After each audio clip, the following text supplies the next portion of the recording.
Nu suntem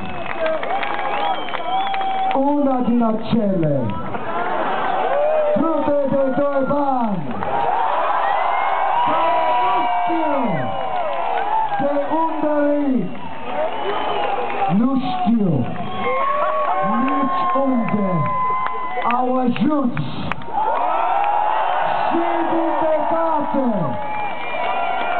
nici încotro se îndreaptă. Pentru noi, voi sunteți cei care contează. Pentru că voi sunteți cei mai buni fani de lume. Suntem pentru prima dată aici și am așteptat această zi. Destul de bună vreme. Probabil știți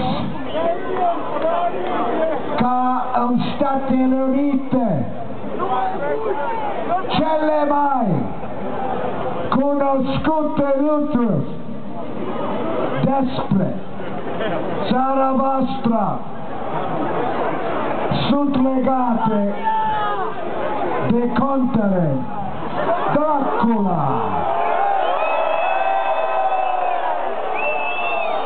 Nu am avut ocazia să le întâlnesc, dar am avut plăcerea să o cunosc, vestica sa, și pot să spun că atunci când e vorba de subt, sunt sigur că este pășește Tatăl. Acum am avut ocazia să cunoaștem și alte lucruri despre România și despre banii de aici. Ne bucurăm foarte mult că am ajuns în sfârșit să cântăm în fața voastră și că am avut ocazia să arătăm oamenilor din estul Europei că heavy metal-ul nu a murit. De contra, este tot la puternic și acest lucru se întâmplă datorită vouă.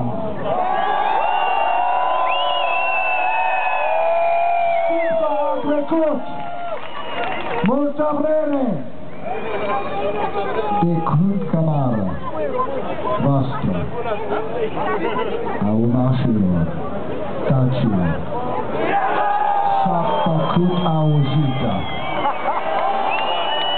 Timp cât pe lungă a fost așteptarea voastră și vrem să vă mulțumim că nu v-a sărdut încrederea că într-o zi vom sugodi Danuntul romanesc.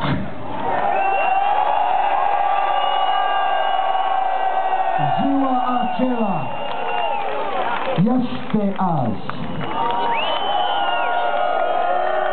Did Metallica speak Romanian?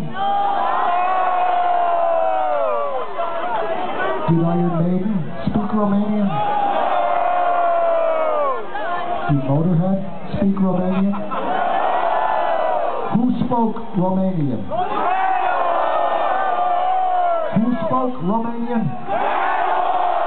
Who sang in Romanian? Who loves Romania? That's the fucking truth, and we will be back again and again. We will not be stopped anymore. We will